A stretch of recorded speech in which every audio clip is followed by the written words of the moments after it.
এভাবে কখনো লিফট দিয়ে উঠেছেন মজা করে? দেখুন লিফটেরও আগে আগে পৌঁছে গেল। ওয়েলকাম নিউ ব্লগে। আমি কিছু কেনাকাটা করার জন্য, আর রঙের প্রোডাক্টগুলো বরাবরের জন্যই আমার কাছে ভালোই লাগে। সব ইউনিক ইউনিক ডিজাইনের হয়ে থাকে, তবে প্রাইসটা একটু বেশিই নেয়। তারপরও কথায় আছে না, পছন্দের দাম লাখ টাকা। আমি সব সাইড ভিডিও করিনি, শুধু একটা সাইড ভিডিও করেছি। এখানে সব ছোট ছোট তৈজসপত্র দেখে নিলাম। পাশেই হচ্ছে গোল্ড স্টোর। এখানে 21 ক্যারেট স্বর্ণ বিক্রি করেন। হয়তো 21-এর নিচে পেতে পারেন, কিন্তু 22 ক্যারেট স্বর্ণ এখানে পাওয়া যায় না। তারপর আমরা চলে আসলাম তুর্কির সেই ভাইরাল আইসক্রিম। নিচে নিচে যে আইসক্রিম খেতে হয়, তবে আমরা ছিলাম তার বিপরীতমুখী কাস্টমার। একটা আইসক্রিমের সাথে আরেকটা আইসক্রিম ফ্রি। এজন্য আমাদেরকে বললেন যে আপু কোন ফ্লেভারটা নেবেন। আসলে এখানে অনেক ধরনের ফ্লেভার আছে, যার যেটা পছন্দ সে সেটাই চয়েস করতে পারবে।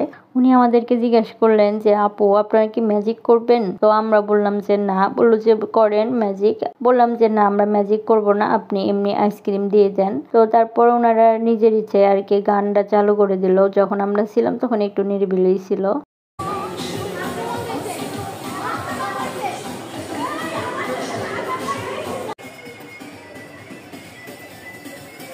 এক পাশে আইসক্রিম বিক্রি করেন আর অন্য পাশে হচ্ছে কাশ্মীরি আচার বিক্রি করেন। তবে আমি কাশ্মীরি আচারটা এইখান থেকে ট্রাই করিনি। আর এক সাইড হচ্ছে আইসক্রিম, এক সাইড হচ্ছে কাশ্মীরি আচার। যেটা খুশি সেটাই কেউ খেতে পারবে, কোনো প্রবলেম নেই। এখানে কিন্তু অনেক ধরনের বা অনেক আইটেম ফ্লেভারের কিন্তু আইসক্রিম আছে, যে যেটা খুশি সেটাই খেতে পারবে। তবে আমার কাছে সারাদিন ঘোরাঘুরির পর আর রান্না করতে মন একদমই চাইছে না, তাই বাইরের থেকে খাবারটা অর্ডার দিয়েছিলাম। ব্লু পেয়ারের খাবারটা আমার কাছে অনেক মজা লাগে, তাই আমি সেখানে অর্ডার দিই একটু বেশি। এখানে রোস্ট আর পোলাও ডিম সাথে দিয়েছেন।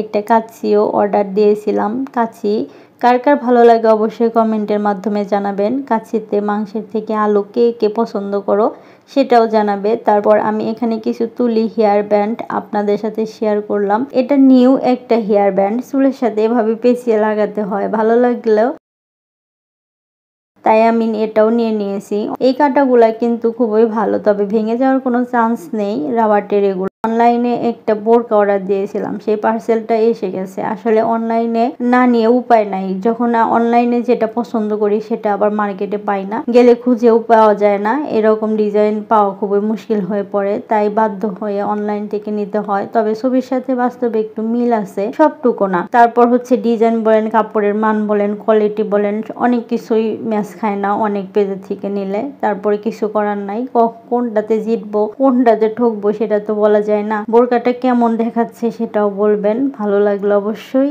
জানাবেন বোরকাটা। আল্লাহ হাফেজ, আসসালামু আলাইকুম।